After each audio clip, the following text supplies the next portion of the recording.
Bismillahirrahmanirrahim. Assalamualaikum warahmatullahi wabarakatuh. Waalaikumsalam warahmatullahi wabarakatuh.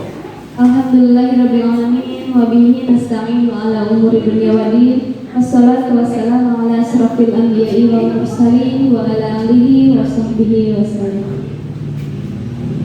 Pertama-tama marilah kita panjatkan puji dan syukur kita kepada Allah Subhanahu wa Ta'ala, karena atas berkat rahmat dan ridhonya kita bisa berkumpul di tempat yang mulia ini.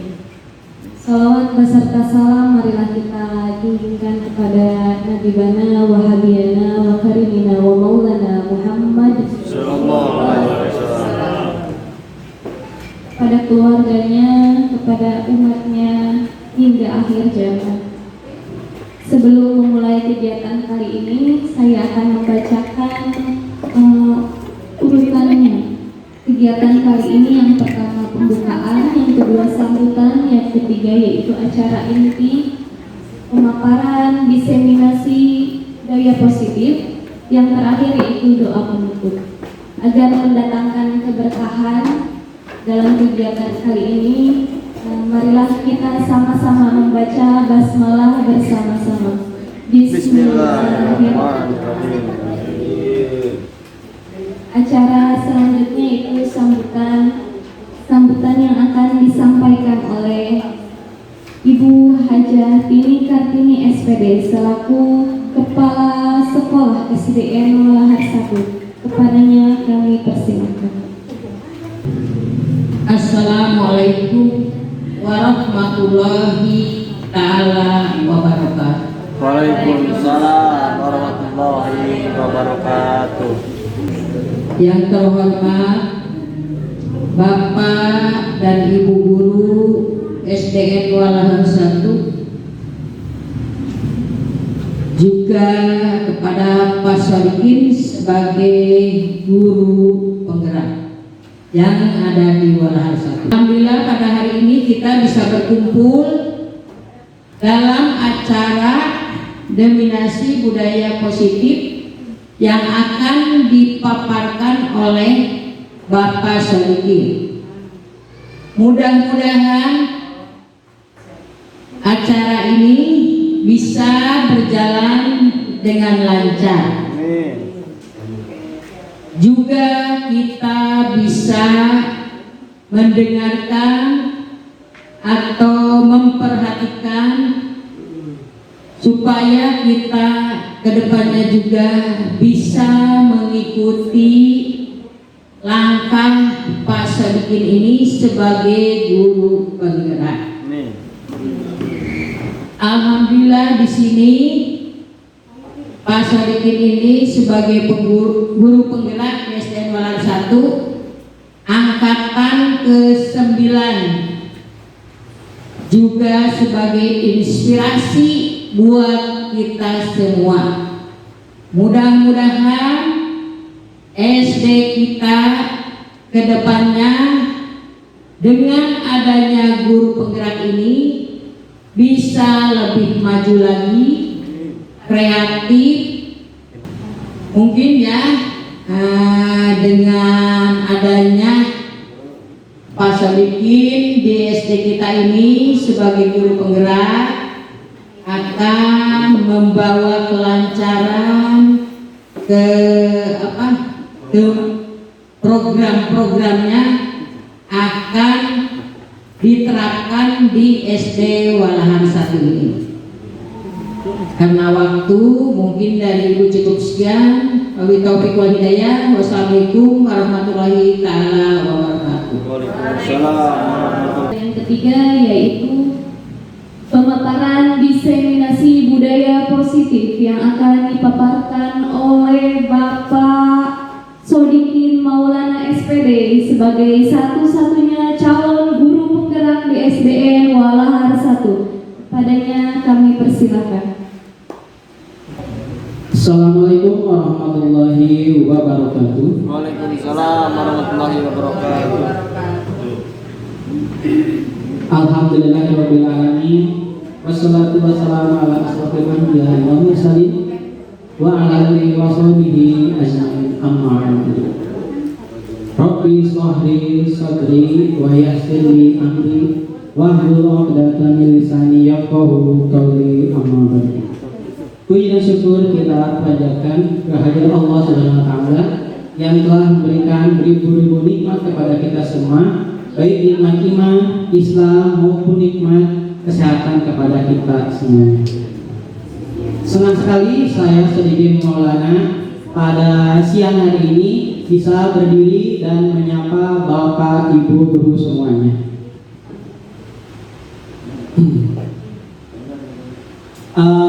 Adapun pada kegiatan diseminasi budaya positif kali ini, tujuannya yang pertama itu sebagai pemenuhan dari tugas aksi nyata modul 1.4 tentang budaya positif. Kemudian yang berikutnya yaitu sebagai praktik baik apa yang sudah saya laksanakan selama CGP ini.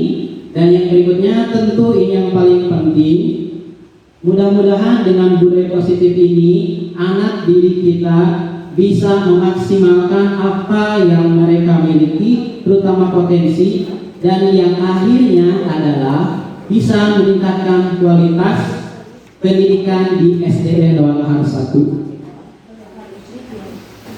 Baik Bapak Ibu semuanya. Nah, kita mulai dengan games itu dahulu ya. Apa gambar yang pertama kali Anda lihat? Silakan Bapak Ibu lihat dulu. Apa gambar yang pertama kali Anda lihat di sini?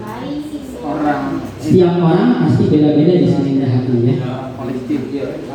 Coba, Bapak, saya ingin nanya ke Pak Maret. Ada 2 orang. Apa? Beda-beda ya. Pak Maret lihat apa Pak Maret? Satu saja. Bapak lihat apa?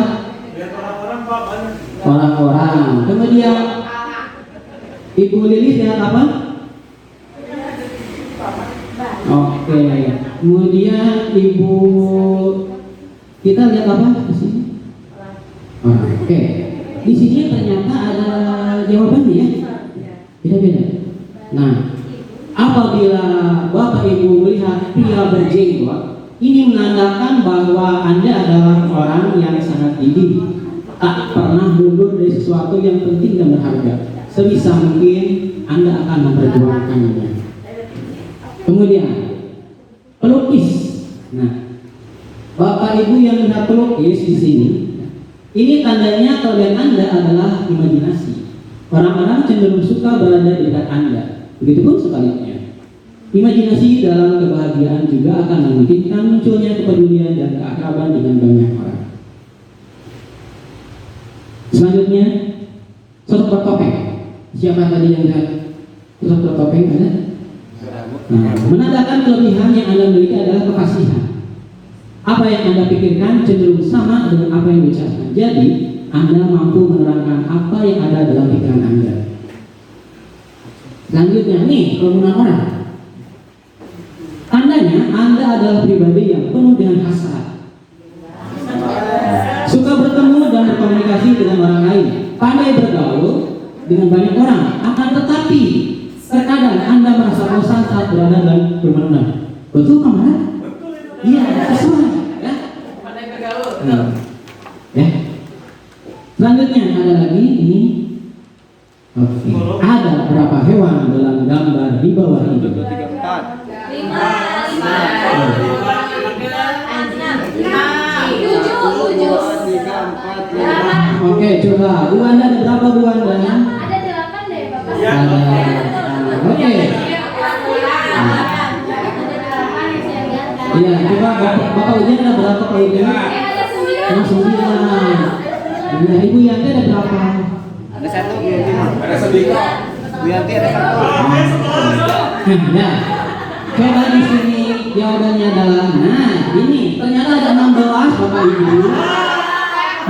Banyak ya. Ada ikan, kemudian ada berang-berang, ada kura-kura, yang pasti gajah kan ya. Gajah. Oh itu kan nyamuk. Kemudian nyamuk, ada juga keledai, anjing. ular, kemudian ada ikan pedang, kucing, ya, tikus, kemudian ada pram itu udang, ya, ayam, kemudian buaya dan lumba-lumba. Ternyata banyak ya, beda-beda orang melihat satu gambar. Itu gambar masuk otaknya sih. Masuk itu.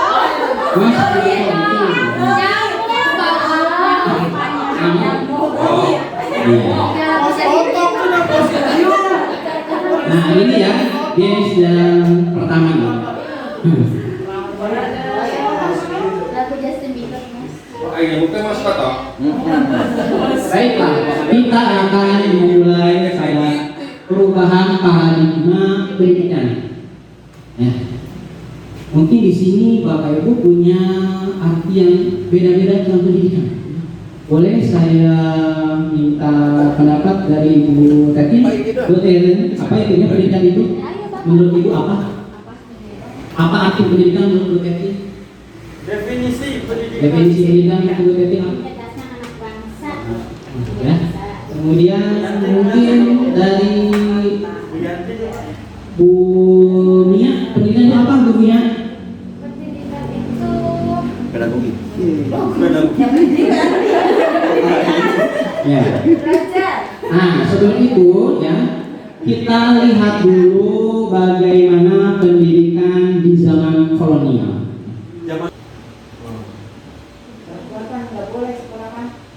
Zaman dulu ya Bapak Ibu. Mula-mula kan berjuang ini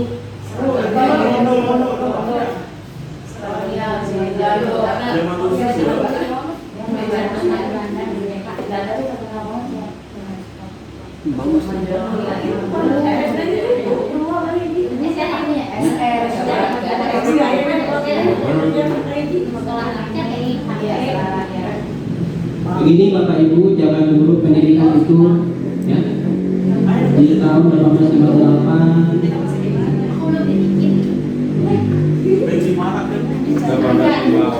Saya diolah-olah aja. Tidak daftar. Belum pakai keresek. Saya dengan keresek ya. Sedikit. Bumi Putra. Keserek. Oh, dari lipstick tuh ya. Dari lipstick. Sehingga si Abah itu. Tapi ayah jadi orang ya. Ada dari Sudirman dulu lagi. seperti ini Bapak Ibu, pendidikan zaman dulu itu sangat sederhana. Mereka hanya cukup bisa baca, tulis, dan menghitung saja. Tidak seperti zaman sekarang. Apa tuh? Nah begini Bapak Ibu. Nih taman siswa, ini yang pertama sebagai gerbang emas ya. Gerbang emas di mana rakyat Indonesia itu mereka bisa menikmati pendidikan. Tidak seperti zaman kolonial hanya untuk kalangan pria saja. Nah, lanjut ya. Pendidikan zaman kolonial itu hanya dibatasi dengan kegiatan membaca, menulis, dan berhitung. Tujuan dari pendidikan saat itu untuk melatih calon pegawai ataupun membantu para tuan. Kemudian pendidikan hanya untuk kalangan pria. Ya. Setelah itu muncullah Ki Hajar Dewantara dengan membawa perubahan bagi pendidikan Indonesia. Ada beberapa asas pendidikan Ki Hajar Dewantara. Yang pertama itu Ki Hajar Dewantara membedakan antara pendidikan dan pengajaran. Menurut beliau, pendidikan adalah memberi tuntunan terhadap segala kekuatan kodrat yang dimiliki anak agar ia mampu mencapai keselamatan dan kebahagiaan yang setinggi-tingginya, baik sebagai manusia maupun sebagai anggota masyarakat. Sedangkan pengajaran merupakan bagian dari proses pendidikan dalam memberi ilmu atau berfaedah untuk kecakapan hidup anak secara lahir dan batin. Ini berarti tugas orang guru adalah pengajaran. Di sini pendidikan artinya adalah menuntun. Berikutnya Filosofi berikutnya adalah guru ibarat petani. Menurut beliau, guru ini ibarat petani dalam menuntun laku dan pertumbuhan kodrat anak. Anak-anak itu seperti biji tumbuhan yang disemai dan ditanam oleh petani di lahan yang telah disediakan. Anak-anak itu bagaikan bulir-bulir jagung yang ditanam. Guru atau petani tidak bisa mengubah kodrat jagung. Ia hanya bisa memperbaiki kondisi tanah, membasmi hama, dan memberi pupuk agar jagung tumbuh maksimal. Di sini artinya guru adalah sebagai pamong. Kita tidak bisa mengubah murid kita sesuai dengan kehendak kita. Tapi guru hanya bisa menuntun apa yang terbaik yang ada dalam diri siswa. Begitu, ya. Kemudian selanjutnya, kodrat alam dan kodrat zaman. KHD menegaskan juga bahwa didiklah anak-anak dengan cara yang sesuai dengan tuntunan alam dan zamannya sendiri. Artinya, cara belajar dan interaksi murid abad ke-21 tentu sangat berbeda dengan para murid di pertengahan dan akhir abad ke-20. Artinya, pendidikan zaman dahulu ini tidak bisa dipakai lagi untuk zaman sekarang. Tidak relevan seperti itu. Kemudian yang kedua, kodrat alam Indonesia dengan memiliki 2 musim serta bentangan alam mulai dari pesisir pantai hingga pegunungan memiliki keberagaman dalam memaknai dan menghayati hidup. Demikian pula dengan zaman yang terus berkembang dinamis memulai cara pendidik menuntun murid. Begini Bapak Ibu, kita sebagai guru di Karawang contohnya tentu berbeda dengan cara mengajar guru di Papua. Kenapa? Ya. Karena alamnya juga berbeda, budaya mereka berbeda. Jadi didiklah anak sesuai dengan kondisi alam. Di pantai dengan pegunungan berbeda. Itu kodrat alam. Yang kedua, kodrat zaman. Zaman sekarang adalah abad informasi. Ajarlah, didiklah murid-murid kita dengan kemampuan abad sekarang. Kenalkan mereka tentang teknologi informasi. Seperti itu. Berikutnya,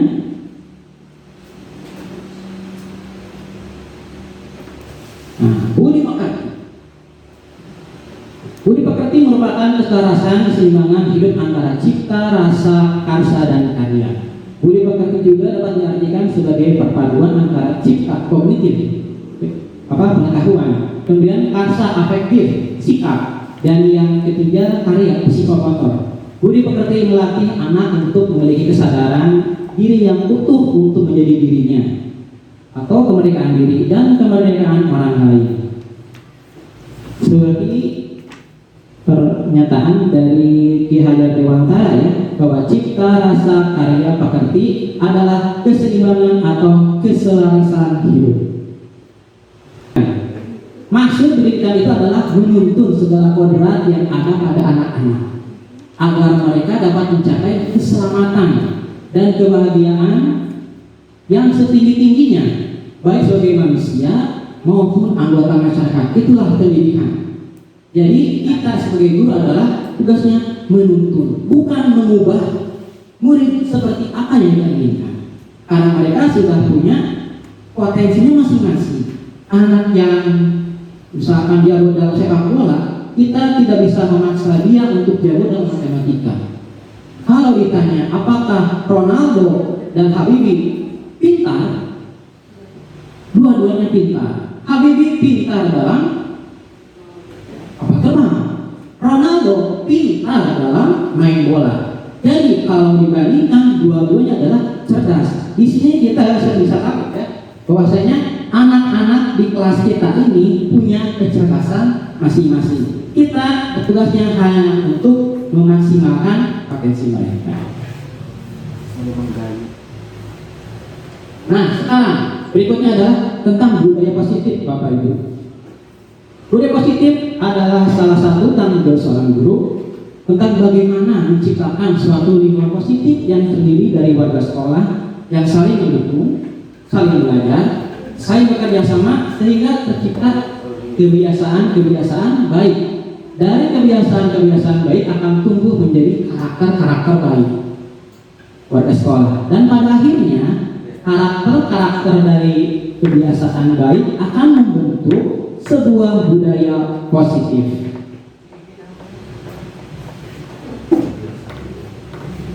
Nah, di sini ada simulasi ya Bapak Ibu. Cobalah buka. Saya di sini minta 2 relawan ya. Tugasnya itu mengepalkan tangan. Siapa yang menjadi relawan di sini? Oke, Pak Rizky silakan. Nah, 1 orang lagi. Siapa? Oke, sama Pak Maret. Silakan Pak, maju. Nah, di sini Pak Maret dan Pak Rizky ya, saling berhadapan Pak, saling berhadapan ya. Nah, dua-duanya mengepalkan tangan. Tugas B ya, mencoba dengan segala cara untuk membuka kepalan tangan A.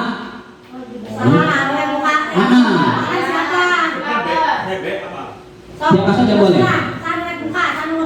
Buka. Ya, buka. Ya, agar Rizky membuka tangannya. Segala cara yang bisa.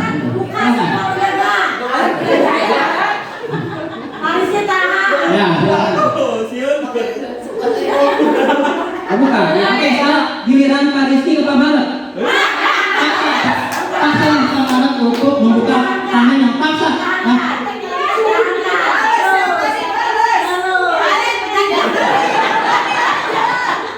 bisa dengan bujukan ya, dengan bujukan. Ayo bukalah gitu. Oke, akhirnya buka ya. Akhirnya buka judanya. Oke, nah, dalam kegiatan ini ya. Kita duduk kembali ya. Tangan ya. Nah, dalam kegiatan tadi Bapak Ibu, sesungguhnya siapa yang memegang kendali ya, atau kontrol untuk membuka tangan atau menutup kepala tangan? A atau B? Pak Rizky atau Pak Maret? Yang pertama ya Pak Maret. Oke, apa alasannya gitu ya? Karena membuka. Alasannya? Juli.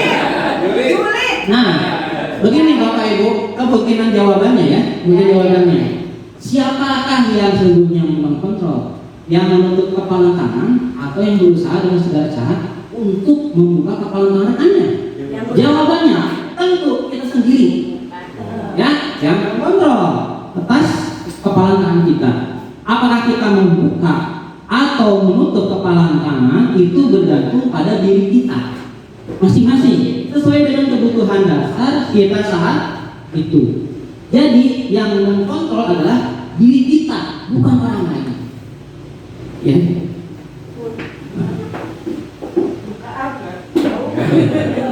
Kesimpulannya, pada dasarnya, begini Bapak Ibu, kita tidak dapat memaksa murid untuk berbuat sesuatu jikalau murid tersebut memilih untuk tidak melakukannya. Walaupun tampaknya ya, guru sedang mengontrol murid. Hal demikian terjadi karena murid sedang mengizinkan dirinya dikontrol. Penguatan positif atau rujukan adalah bentuk-bentuk kontrol. Segala sesuatu untuk mempengaruhi murid agar melalui suatu perilaku tertentu adalah suatu usaha untuk mengontrol murid. Ya. Kemungkinan dalam jangka waktu tertentu, Bapak Ibu, kemungkinan murid akan menyadarinya ya, dan mencoba untuk menolak rujukan kita, atau bisa jadi murid tersebut menjadi tergantung pada pendapat sang guru. Jadi yang memegang kendali adalah diri kita, bukan orang lain. Inilah guru. Kita hanya bisa mengajar murid agar dia mau melakukan apapun itu dari dirinya sendiri, bukan paksaan dari guru. Inilah kesimpulan dari yang namanya kontrol, ya, fungsi kontrol. Nah, adapun konsep budaya positif. Bagaimana seseorang bisa berubah paradigma stimulus respon kepada pendekatan teori kontrol? Menurut Stephen R. Covey, ya, dalam Principle Center Leadership mengatakan bahwa bila kita ingin membuat kemajuan perlahan, sedikit-sedikit ubahlah sikap atau perilaku Anda. Namun bila kita ingin memperbaiki cara-cara utama kita, maka kita perlu mengubah rangka acuan kita. Ubahlah bagaimana Anda melihat dunia, bagaimana Anda berpikir tentang manusia. Ubahlah paradigma Anda. Skema pemahaman dan penjelasan aspek-aspek tertentu tentang realitas. Nah, di sini Bapak Ibu ada video tentang disiplin positif ini ya. Ini bagaimana guru mendisiplinkan murid-muridnya. Pengalaman tersebut akan berulang. Nah, di sini diwariskan dari generasi ke generasi. Kalau murid ini sering dihukum, dampak hukuman. Nah, ini Bapak Ibu, dampak hukuman. Fisik, emosional, corporal punishment, Cuman fisik. ya, memukul, menampar, menendang, gitu ya. Hukuman membisik, meremehkan, menghina, mengancam juga. Ya. Jangan dulu.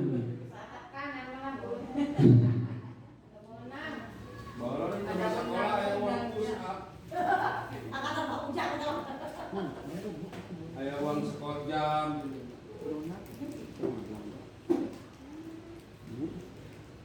Silakan Bapak Ibu lihat ini ilustrasi video ini ya, ada hukuman.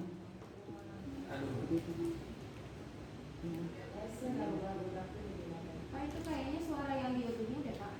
Mana? Nah, pojok kiri, Pak. Di mana? Bawah. Mos. Nah, kiri. Oh, itu. Nah, yang itu. Oh iya, kemarin Oh, tuh. ya, ini. Nah, jadi geser. Nah. Ini ya, oke.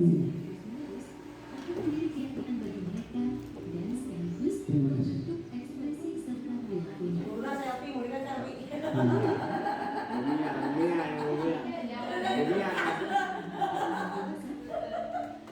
Kecampur kan? Pemelamat deh, masih ya. Pemelamat ada.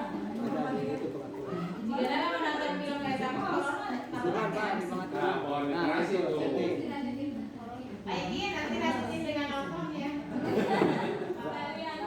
Lakon.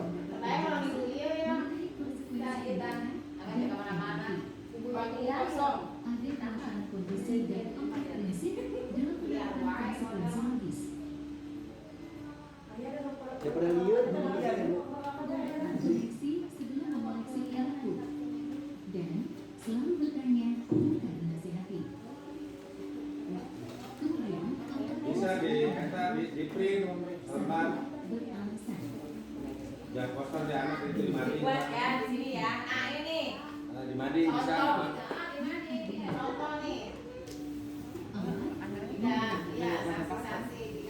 Dengan konsekuensi logis ini, pendidik harus sedang Anak kurang jalan itu kan majalah orang yang kayaknya udah kita jadi clipping di emang lu ya. Karena barang itu orang yang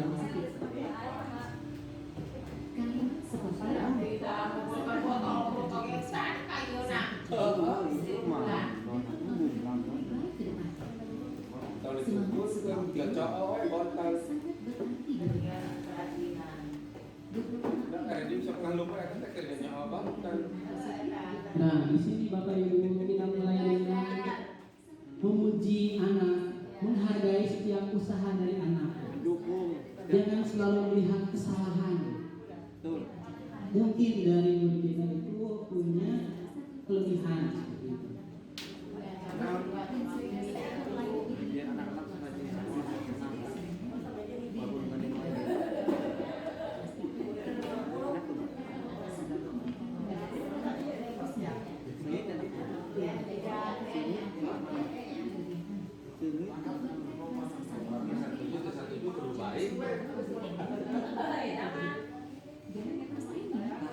Nah,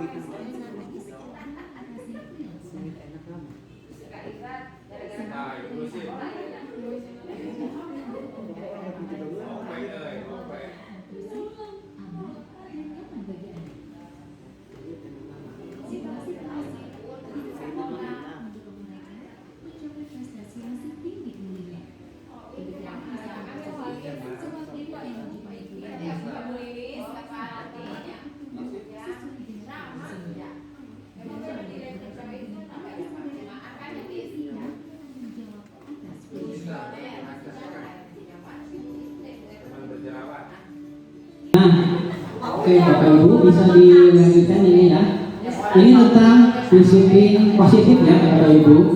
Disiplin positif ini adalah cara mendisiplinkan tanpa hukuman maupun penghargaan. Disiplin yang muncul adalah dari diri sendiri, bersifat intrinsik yang tertanam, akan bersifat tetap, bukan sementara. Ya. Contoh, anak jadi ranking karena dia ingin hadiah. Tak ada hadiah, dia tak akan ranking. Ya. Berarti dia itu semangat bukan atas dirinya sendiri, tapi apa? Karena hadiah. Jadi di sini hukuman, ya, maupun penghargaan itu sifatnya sama. Itu hanya sifatnya eksternal, bukan keinginan dari diri murid sendiri. Ya, itu. Ya. Intrinsik Bu, intrinsik. Ya. Intrinsik unsur. Berikutnya nilai-nilai kebajikan Bapak Ibu. Ki Hajar Dewantara maupun Dian Gosen, pakar pendidikan, mengartikan disiplin sebagai bentuk kontrol diri, yaitu belajar untuk kontrol diri agar dapat mencapai suatu tujuan mulia. Tujuan mulia di sini mengacu pada nilai-nilai atau prinsip-prinsip mulia yang dianut seseorang. Kita namakan nilai-nilai tersebut sebagai nilai-nilai kebajikan yang universal. Nilai-nilai kebijakan universal berarti nilai-nilai kebajikan yang disepakati bersama, lepas dari suku bangsa, bahasa maupun latar belakangnya. Ya. Selanjutnya Bapak Ibu, ini tentang motivasi perilaku manusia. Ya. Dian Gosen dalam bukunya Restructure School Discipline menyatakan ada 3 motivasi perilaku manusia. Yang pertama, itu untuk menghindari ketidaknyamanan atau hukuman. Ini adalah tingkat terendah dari motivasi perilaku manusia. Sebenarnya mereka sedang menghindari permasalahan yang mungkin muncul dan berpengaruh pada mereka secara fisik, ya, psikologis maupun tidak terpenuhinya kebutuhan mereka jika tidak melakukan tindakan tersebut. Motivasi ini bersifat eksternal, jadi motivasi bukan dari diri tapi dari luar. Ya. Kemudian yang kedua, ya, itu untuk mendapatkan imbalan atau penghargaan dari orang lain. Setingkat dari motivasi untuk menjadi hukuman, mereka termotivasi untuk melakukan sebuah tindakan demi mendapatkan pujian dari orang lain. Motivasinya itu, ya. Mereka juga melakukan sesuatu untuk mendapatkan hadiah, pengakuan atau imbalan. Motivasi ini juga bersifat eksternal dari luar. Dan yang ketiga, ini motivasi yang paling penting, pertama, paling tertinggi, ya. Mereka melakukan sesuatu karena nilai-nilai yang mereka yakini dan hargai. Mereka melakukannya, ya. Ini karena nilai tersebut ada dalam diri mereka dan mereka percaya, ya. Ini adalah nilai yang penting bagi saya. Ini motivasi internal dalam diri. Ini bersifat tetap, ya.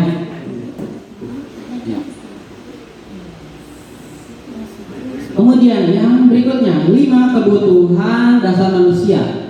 Semua orang senantiasa berusaha untuk memenuhi kebutuhannya dan berbagai cara.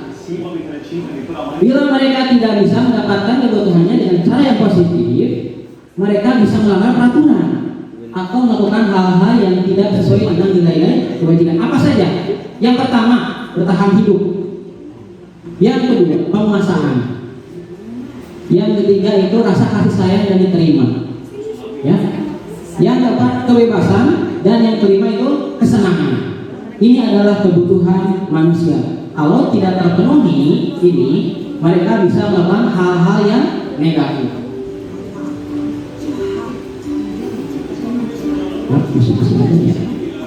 Oke, ini adalah 5 posisi kontrol guru. Berdasarkan dari teori kontrol Dr. William Lasker, berkesimpulan nih ya, ada 5 posisi kontrol yang diterapkan seorang guru, orang tua atau atasan dalam melakukan kontrol.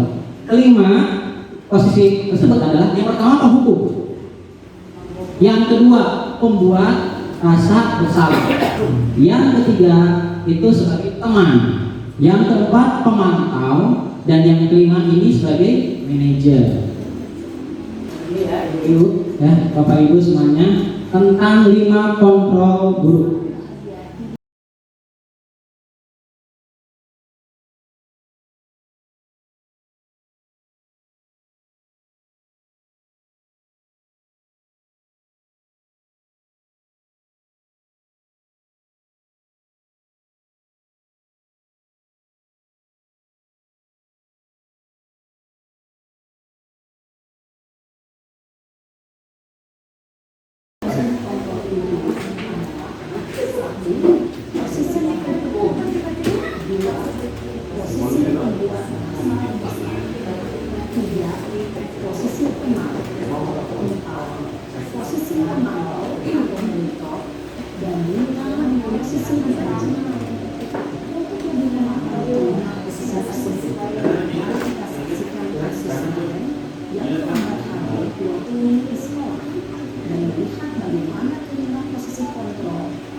Berarti ibu mah pembuat rasa bersalah.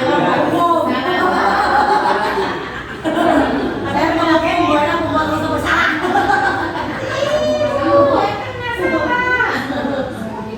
Sekiranya tidak benar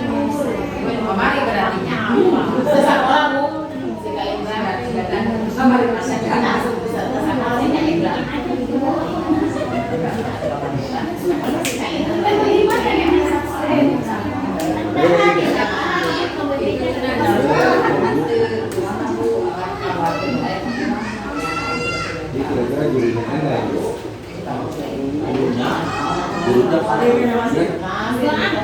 ini.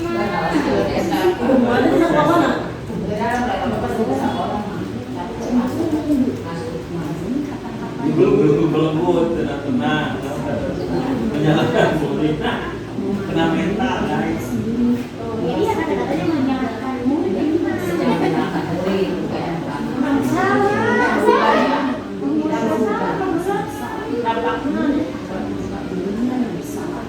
Ini cerdas gagal, rendah diri dan Negatif juga. Jadi mindernya. Itu kemana? Posisi. Digalakkan pulang. Iya, ada dia. Galakkan ya. Nah, itu mah dimarahin teh udah itu menggalakan. Aberangan oke geus ayeuna sekolah jadi. Aduh. Terus pakai baju seragam. Ya udah enggak ada. Masuk. Mungkin Anda pakai saya. Iya. Kenapa sayang? Ih, cici. Saya ngomel. ya anak bagus dulu. Kenapa sih?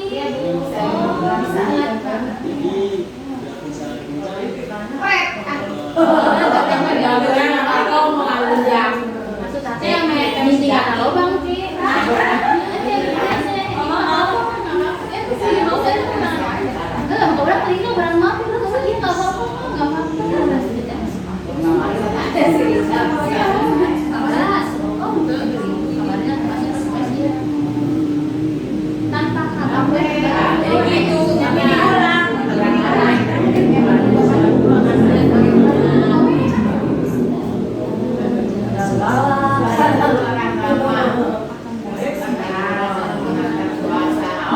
Tapi sakit aku selalu anak-anak ke orang. Bukan. Ada teman, tidak tadi musuh. Bukan.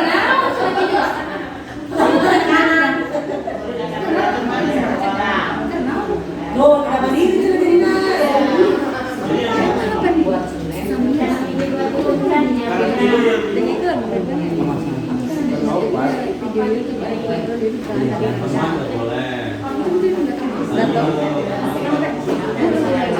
Memang gitu.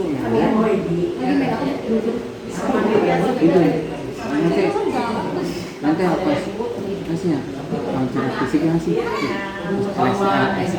SKBD belum ada. Ya, kalau guru berprofesi sebagai teman, mereka itu tidak akan mandiri, ya, tergantung sama gurunya. Kalau nggak ada gurunya, dia akan bingung. Ini yang sebagai pemantau, ya, pemonitor. Coba salah jadi guru mah, ya, teman.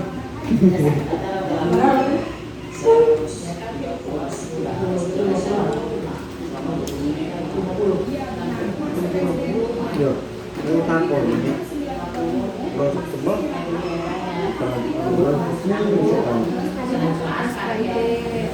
oh itu jangan abakar.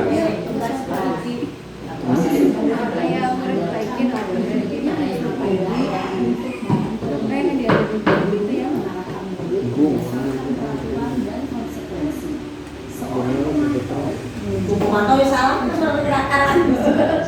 Sudah jadi anak. Kadang pemantau, kadang teman, kadang musuh. Ubah situasi. Itu manajernya. Iya, Sekarwati.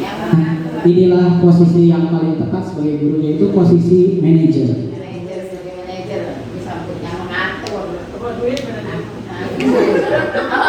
Keren, anu, ya sudah ada ibu. Selamat pagi Naren.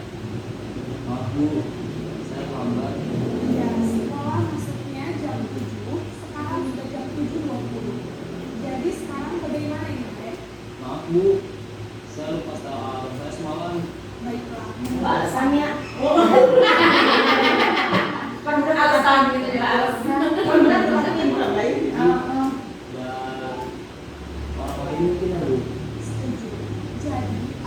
Idealnya seperti ini, ayo praktek sama ngobrol.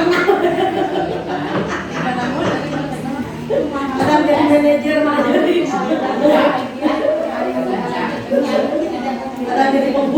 Kolak-kolak. Saya akan coba untuk tidak lupa menyetel alarm saya, Bu.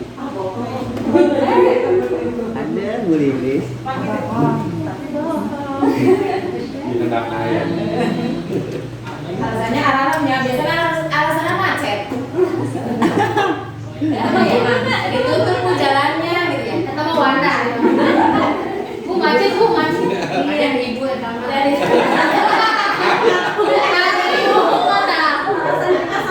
Sama bu alasannya bu berarti. Alasannya kayak gitu sama bu. Padahal mau mandi Maggi depan dibuka. Yang ngaji lah nggak tugas UI. Mandi juga bapak. Nama dijaga anak-anak. Jangan ngaji kotor. Bapak masih bisa? Ayo tali tambak ayo. Tali tambak. Tambak ini harus bisa. Jadi dia. Oh, mau jasa puncak. Jadi dia diharapkan. Ini di tambangan. Diharapkan MI. Sampai dua ya sampai asup. Ayo 15 menit. Aku kan buat kulitnya setengah jam. Ini tambangan ngalaan yang sampah. Benar kayak buru-buru tambangan.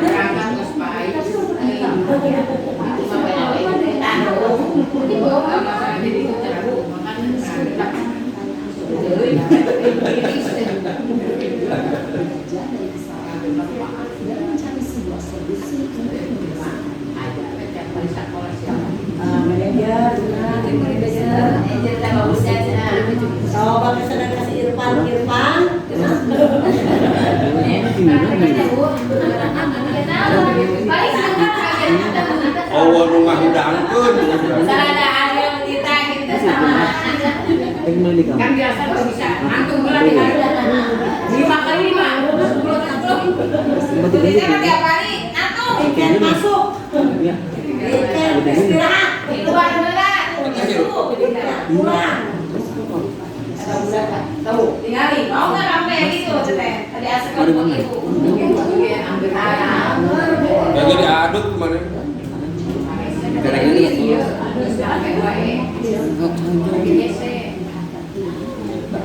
Dicut. Cut mainnya.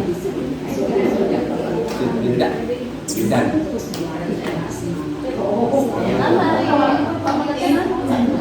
Indian nih berarti.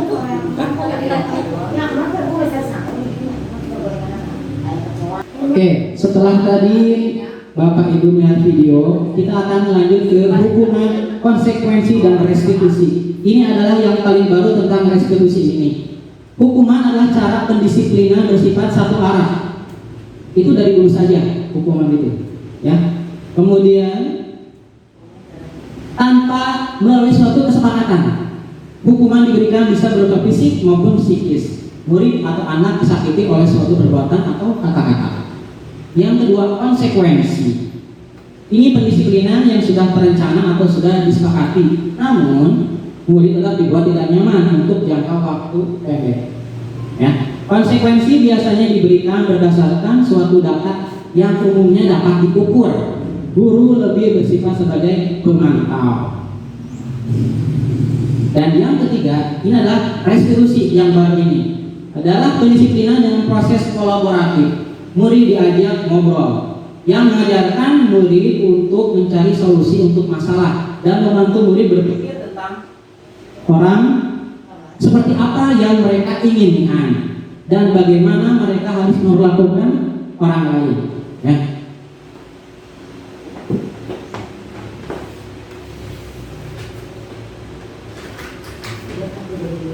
Yang berikutnya adalah keyakinan kelas, Bapak Ibu. Seseorang akan lebih tergerak dan bersemangat untuk menjalankan keyakinannya daripada hanya sekedar mengikuti serangkaian peraturan tertulis tanpa makna. Begitu juga murid perlu mendengarkan dan memahami arti sungguhnya tentang peraturan-peraturan yang diberikan. Apa nilai-nilai kebajikan di balik peraturan dan apa tujuan mulianya. Jadi di sini murid harus tahu dulu nilai apa yang ada dalam peraturan itu. Kenapa saya harus melakukan hal itu? Apa nilainya? Itu mudah-mudahan akan menimbulkan disiplin positif dari dirinya sendiri. Nah, ini Bapak Ibu ya, saya sudah membuat segitiga restitusi ya, yang merupakan demonstrasi kontekstual modul 1.4 budaya positif tentang penerapan segitiga restitusi ya.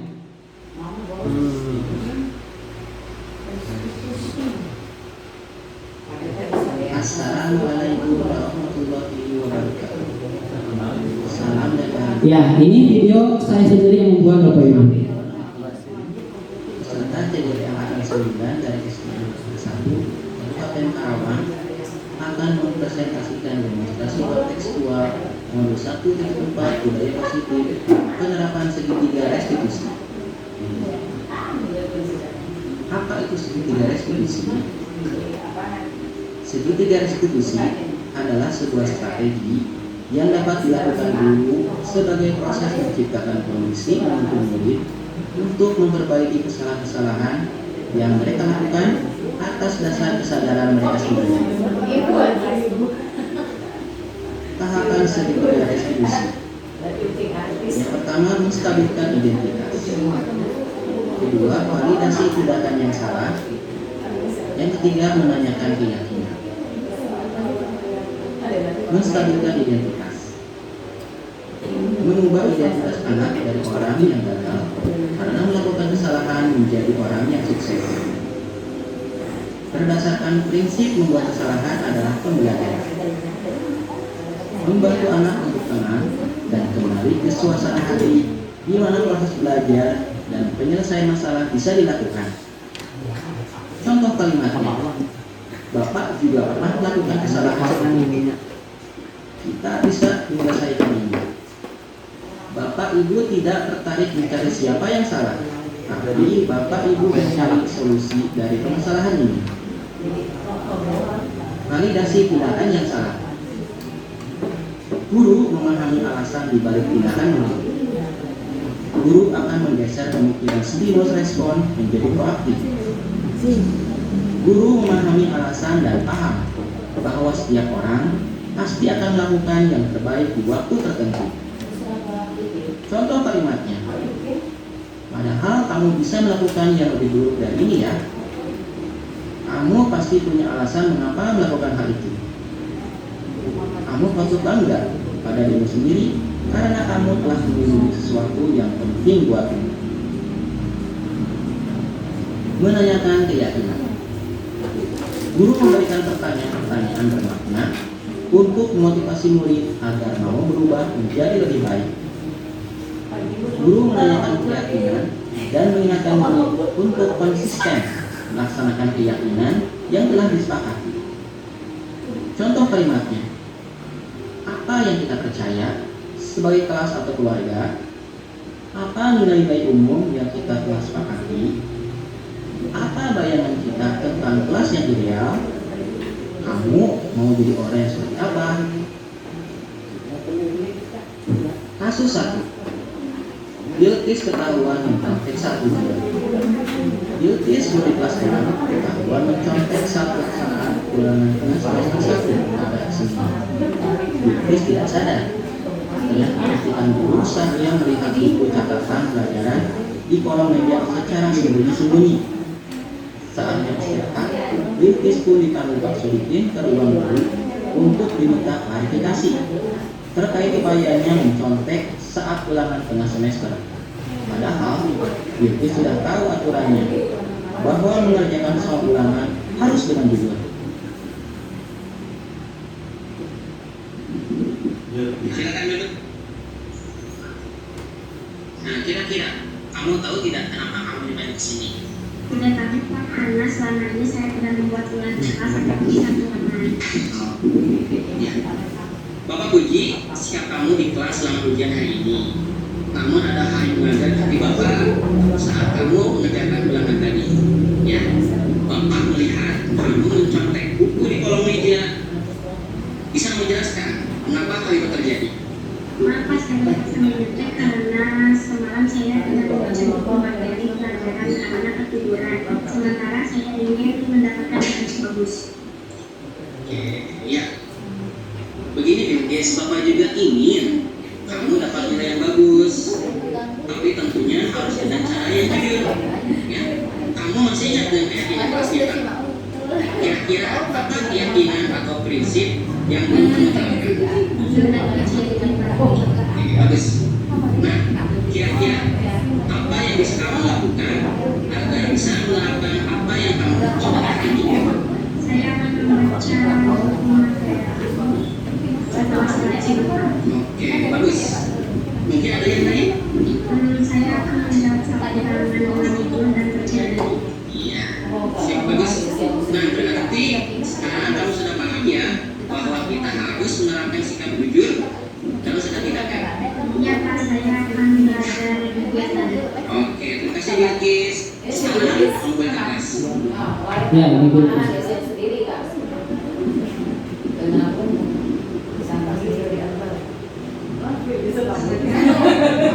Ini testimoni Bilkis ya. Jadi saya sadar bahwa kejujuran adalah yang paling penting. Kedepannya saya akan mengerjakan ujian dengan kemampuan sendiri. Kasus yang kedua ya. Saya pun suka mengejek temannya. Siswa kelas 4 termasuk anak yang cukup pandai di kelas. Namun ada satu hal yang membuat teman dan muridnya sedikit jengkel, yaitu saya pun suka mengejek temannya. Pada Rabu, Sodiki mendapat laporan bahwa saya pun telah membuat Siva, salah seorang teman sekelasnya, menangis menjerit-jerit karena diejek saya pun saat jam istirahat. Setelah masuk kelas, saya pun dipanggil Pak Sodiki ke ruang guru untuk klarifikasi dan meminta keterangan terkait kejadian Siva yang menangis karena perbuatan saya pun. Nah, ini foto dari penerapan segitiga restitusi Ibu. Saiful, kamu tahu tidak kenapa kamu dipanggil Bapak ke sini? Ya Pak, mungkin berkaitan dengan Siva yang menangis karena olah saya Pak. Ya, benar. Tapi benarkah laporan dari teman-teman kamu bahwa Siva menangis karena diejek sama kamu? Saiful, Ini adalah tahap kestabilan identitas. termasuk Bapak sendiri ya. Namun, setiap tindakan itu pasti ada alasannya. Kira-kira, mengapa kamu menjadi Siva sampai menangis begitu? Karena Siva anaknya tinggi, tapi saya tidak tahu.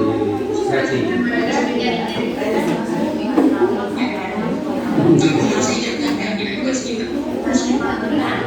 Kalau masih ingat, kira-kira yang telah kamu lakukan itu sudah sesuai dengan prioritas atau belum? Belum. Oke, coba kira-kira kelas yang mana? Dengan menghargai dan menghormati orang lain. Bagus. Nah, ternyata saya sudah tahu. Lalu, apakah kamu punya solusi untuk masalah ini? Pada Siva dan saya berjanji tidak akan mengejek. Lagi saya lupa akan menuruti apa yang telah menjadi keyakinan kelas. Bagus, baik. Bapak puji atas pikiranmu, saya mohon. Dan sekarang kamu boleh ke pasien. Terima kasih Pak. Semangat ya.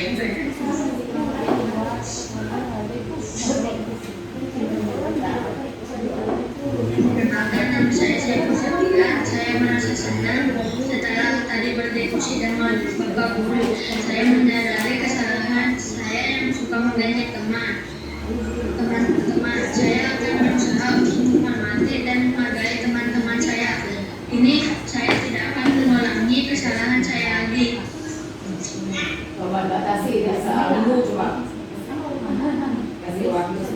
Posisi sebagai manajer adalah posisi paling ideal bagi seorang guru ketika menghadapi muridnya yang bermasalah. Pada posisi ini, guru benar-benar menempatkan dirinya sebagai orang yang mampu mengetahui murid dengan dasar kesadaran diri sendiri.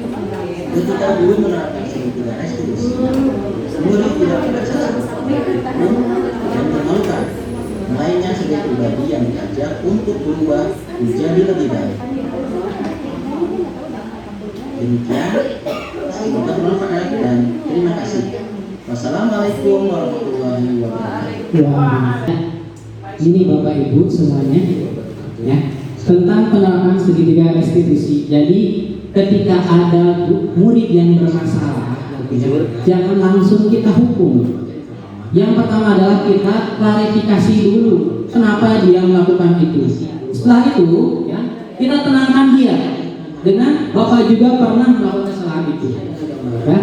Dan selanjutnya itu mulai menanyakan keyakinan apa yang sudah kita yakini. Karena mudah-mudahan dengan nilai-nilai yang sudah mereka yakini, mereka akan merasa sadar ya bahwa saya sudah melanggar nilai-nilai yang sudah saya sepakati begitu. Dan senjata terakhir saat kita merasa lelah berusaha untuk mencapai tujuan.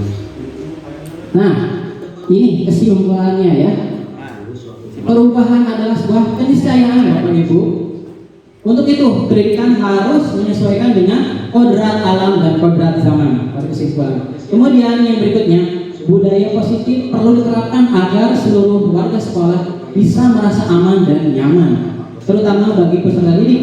Mereka merasa bahagia dan diterima sebagai pembelajar sepanjang hari. Yang ketiga itu guru perlu memosisikan diri sebagai manajer dalam upaya mendisiplinkan peserta didik. Hal ini dilakukan agar perubahan yang terjadi dalam diri peserta didik itu bersifat intrinsik, ya, bukan dari eksternal. Kemudian dari tahapan segitiga restitusi yaitu menstabilkan identitas, validasi tindakan yang salah, kemudian menanyakan keyakinan, dan yang terakhir itu pendisiplinan yang paling utama adalah dari diri sendiri, karena itu bersifat tetap. Begitu Bapak Ibu Guru semuanya, ya. Mungkin ada pertanyaan, silakan yang sampaikan, ya. Maka Ibu Lilis.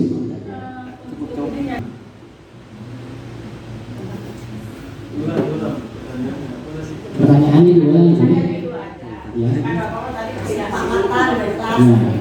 Tapi kesepakatan itu kesepakatan dengan Ya. kesepakatan kelas sama tidak Antara kesepakatan dan keyakinan. Keyakinan ini, Ibu, ini lebih pada nilai. Nilai apa yang kita yakini di kelas ini? Contohnya kita jujur, tanggung jawab, kemudian sering menghargai. Itu adalah nilai, ya. Nilai. Sedangkan kesepakatan itu, ya, apa yang terjadi di kelas itu konsekuensinya apa yang harus dilakukan. Itu. Jadi dari setiap peraturan yang ada itu harus ada nilainya. Apa nilai dari peraturan itu? Itu adalah keyakinan kelas. Kalau kesepakatan kelas itu lebih pada konsekuensi kesepakatan antara guru dan murid apa yang harus dilakukan. Itu kesepakatan. Keyakinan itu adalah tadi ya nilainya, itu bedanya. Iya, keyakinan nilai, kesepakatan adalah konsekuensi yang harus dilakukan murid antara guru dengan murid. Apa? Gitu contohnya. yang kontrol Ya. Ya. kadang-kadang kita kontrol pada murid itu nggak mau pokoknya duduk bersama ya caranya bagaimana supaya anak itu cepatlah mau padahal mau gimana caranya? Iya Ibu, ya, untuk bagaimana kita membangkitkan anak agar mau maju ke depan. Seperti tadi disampaikan bahwa kita harus tahu dulu kebutuhan murid itu apa. Nih, hoyongna naon? Hoyongna naon? Sok seandainya tentunya Neng ini mau ke depan, nanti kebutuhan Neng itu akan Ibu beri. Seperti itu. Iya, kebutuhan. Iya. Ya, untuk kebutuhan ini adalah guru sendiri yang tahu, bukan dari guru, seperti itu. Dicoba dengan motivasi agar dia itu mau maju ke depan itu bagaimana? Ya, kita harus tahu dulu kebutuhan murid itu apa. Ya, gitu. Mana benar? Dia suruh ke depan, cara matematika gitu ya. Ya. Nanti kali ya begitu. Kali kadang-kadang abdi mengetahui kebutuhan anak. Iya, begitu. Dalam kebutuhan anak itu apa kebutuhannya harus kita ajarkan anak kebutuhannya apa? Nah, itu bagaimana? Ya. Biasanya anak itu termotivasi karena apa yang dia inginkan itu, mungkin dia itu ingin dipuji, bisa, atau mungkin dia ingin diberikan, iya seperti itu. Ya, boleh seperti itu. Ya.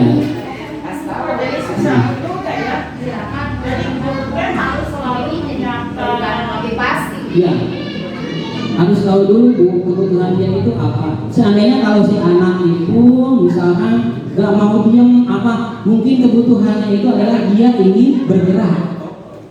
Ya, apa? Dia ingin bergerak, kita seperti mana?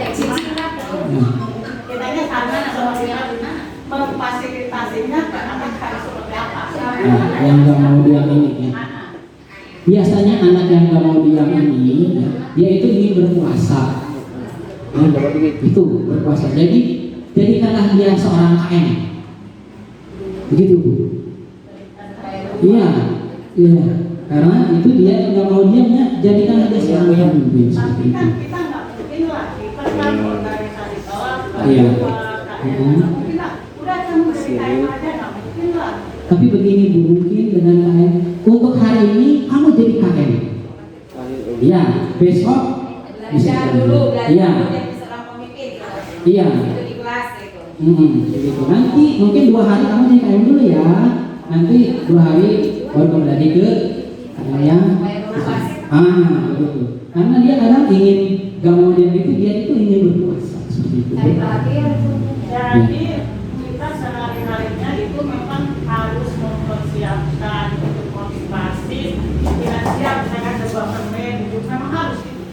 Tidak harus ya Bu ya permen itu, karena kan itu bisa sifatnya ekstensif dari luar gitu. Tapi kita harus tahu dulu kebutuhannya itu apa ya. Mungkin paling mudah itu kita dengan yang paling mudah itu dengan ceramah Bu, dengan ajakan rujukan, mungkin persuasi seperti itu untuk anak-anak pasti ya. Bu, ya. Suka kesulitan di situ Pak, kadang-kadang yang aktif, yang ke depan, Iya. misalnya stres. Rumah BK mungkin Bu. Justru tes Yang ABK bukan. bukan, yang normal. Kadang gimana sih, terus ayo apa ini mau nonton gitu kan, kadang aku alim gitu.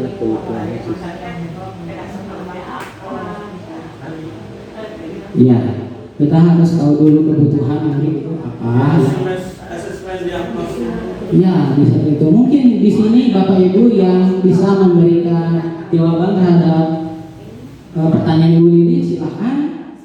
Jadi biasanya sebelum kita belajar yang mengajar itu, kita adakan asesmen diagnostik kebutuhan anak itu, cara belajarnya bagaimana nih, gitu kan? Iya, itu. Jadi di situ kita persiapkan dan tidak bisa disamakan dan klasikal, gitu kan? Karena ini kurikulum merdeka, kurikulum merdeka seperti itu. Maka acaranya PKT merdeka Pak.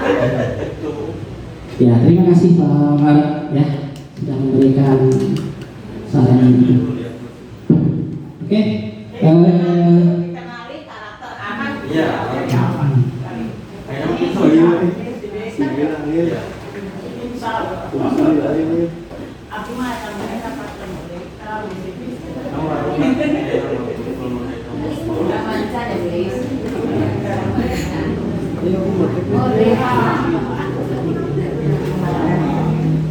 Baik Bapak Ibu semuanya, karena tadi kita sudah pada kesimpulan ya, sudah menjalani aktivitas hari ini, saya ucapkan banyak terima kasih atas kehadiran Bapak Ibu guru semuanya pada kesempatan kali ini.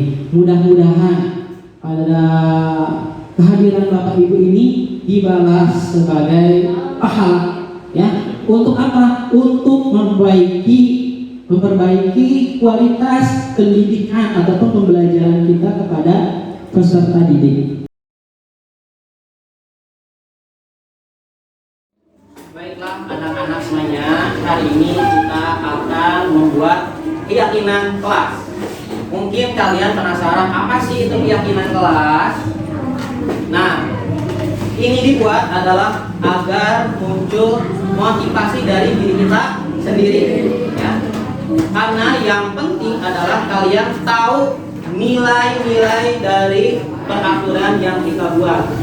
Contoh, para pejuang kita, ya, Soekarno, Hatta dan sebagainya. Dulu, apakah dia merdeka dibayar dengan harta? Tidak. Apakah dia dibayar dengan mobil yang banyak? Tidak. Tapi dia meyakini satu nilai apa? Kemerdekaan. Betul tidak? Begitu juga kita. Kenapa kita sekolah? Ya. Kenapa kita belajar? Kenapa kita harus patuh pada peraturan? Tidak lain adalah karena nilai yang diyakini. Kenapa saya harus berpakaian rapi? Nilainya itu adalah kalian harus tanggung jawab. Kenapa saya kerja sama teman? Nilainya adalah itu adalah gotong. Itu adalah nilai-nilai kebaikan. Tulis satu nilai kebaikan ya. Satu nilai kebaikan.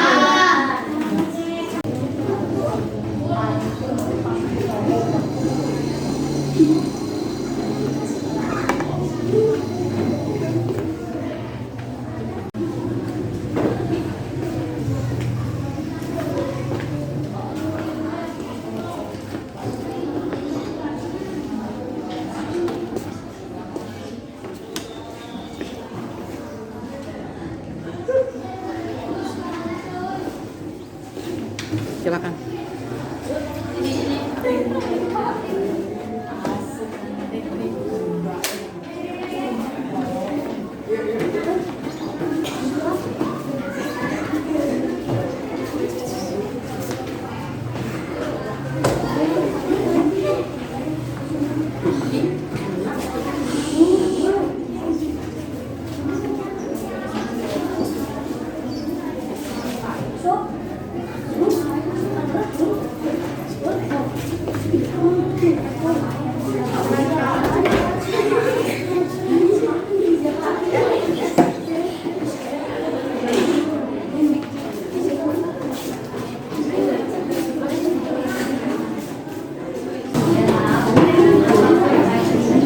Sudah semua?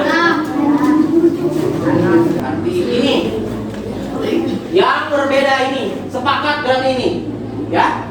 Keyakinan kelas C yang pertama itu saling menghormati. Ya, yang kedua kerjasama. Berikutnya gotong royong.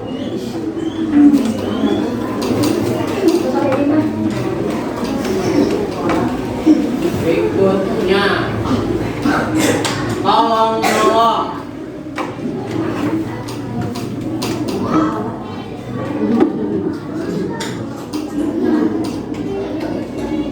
Berikutnya saling menghargai.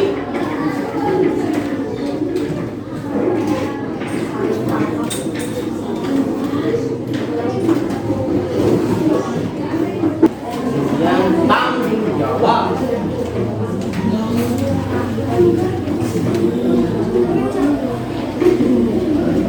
Dan yang terakhir adalah jujur.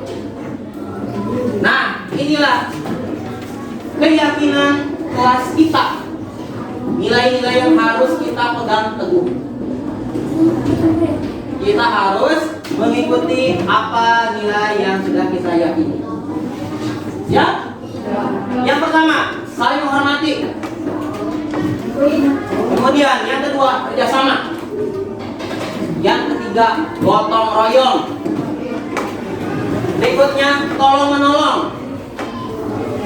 Selanjutnya, saling menghargai. Terus tanggung jawab. Dan yang terakhir adalah jujur. Inilah nilai yang kita sepakati bersama, ya.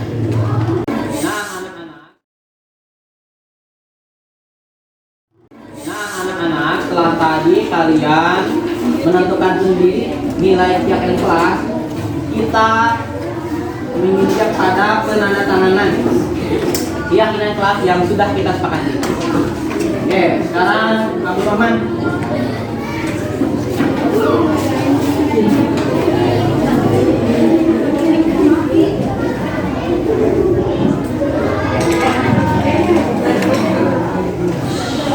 Alia.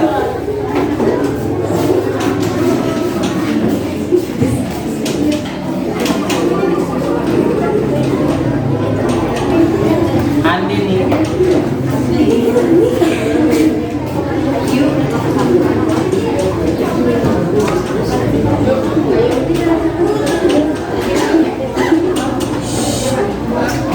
Ayu.